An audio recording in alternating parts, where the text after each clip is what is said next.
Hello बच्चों, let's see the question. Glomeruli are confined to, basically पूछा क्या गया है क्वेश्चन में कि जो हमारे ग्लोमेरुली है वो कहाँ पे लोकेटेड है, कहाँ पे प्रेजेंट होते हैं, कॉर्टेक्स, मेडुला, पेल्विस या pyramid. So what could be the key concept है? सो द की कंसेप्ट है विल बी किडनी। अगर किडनी की बात करें, kidney is like one of the excretory structure जो हमारे हेल्प करता है एक्सक्रेशन में। So it is a excretory structure. Basically kidney का काम क्या है? So the main function of the kidney is for the formation of the urine and the filtration of the blood. So we can jot it down. Formation of urine, formation of urine and filtration of blood. Basically kidney is divided into two regions on the basis of their osmolarity. The osmolarity of the cortex region is like lesser than the osmolarity of the medulla region. The cortex is in the outside and the in inside there will be medulla. अगर मैं बाहर की तरफ बात करूँ तो बाहर क्या है? कॉर्टेक्स है.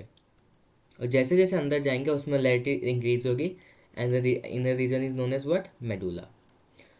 अब क्या होता है? Nephron is basically the structure and function unit of the kidney. We can also write nephron is structural and functional unit of kidney. Unit of kidney. अब नेफ्रॉन के बहुत सारे पार्ट होते हैं जो अलग अलग रीजन में, ये कॉर्टेक्स में लाई करेंगे, मेडुला में लाई करेंगे. सब उसके बारे में पढ़ते हैं पार्ट्स. नेफ्रॉन का स्ट्रक्चर सबसे पहले मैंने बोमन कैप्सूल बनाया,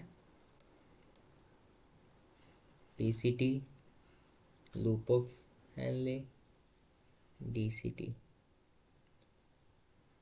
एक एक करके हम लेबलिंग करेंगे and also we gonna find out where the loop of Henle is located, where the PCT glomeruli is located.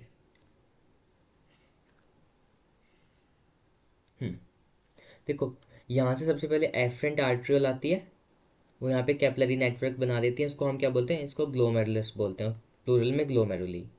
ये एफरेंट आर्ट्रियल. अब इसकी लेबलिंग करते हैं सबसे पहले. This is afferent arteriole, afferent arteriole. This is what? Afferent arteriole. Afferent arteriole. This is a capillary network which is known as glomerulus. Glomerulus और plural में glomeruli. PCT, proximal convoluted tubule. Proximal convoluted tubule. Loop of Henle. This is loop of Henle. This is DCT. DCT is distal convoluted tubule. Distal convoluted tubule. And this is collecting duct. ये क्या है? हमारी collecting duct. अब देखो, अगर मैं एक line draw करता हूँ, this line is basically indicating what? This is indicating कि हमारा कॉर्टेक्स रीजन कहाँ तक होता है और मेडुला. देखो, जो ये रीजन है यहाँ से,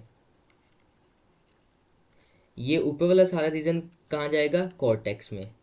और नीचे वाला मेडुला रीजन, क्योंकि यहाँ की ऑस्मोलैरिटी ज़्यादा है मेडुला रीजन की.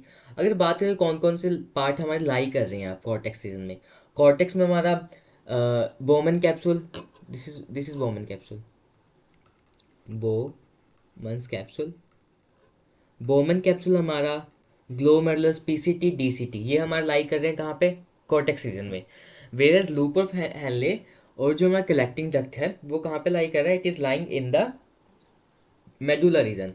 सो अब क्वेश्चन में पूछा गया है, ग्लोमेरुलर कन्फाइंड टू. सो ये कहाँ पे? कॉर्टेक्स में. सो आंसर क्या हो जाएगा? Answer is cortex. मेडुला भी गलत हो जाएगा. पेल्विस क्या होता है? पेल्विस बेसिकली जो यूरेटर है उसका ब्रॉड पार्ट हो जाता है किडनी के अंदर, उसको पेल्विस बोलते हैं, रीनल पेल्विस. तो ये भी गलत हो जाएगा. पिरामिड क्या होता है? बेसिकली ये जो स्ट्रक्चर है इनको मेडुलरी पिरामिड्स बोलते हैं. यहाँ पे भी इनको क्या? मेडुलरी पिरामिड्स बोलते हैं.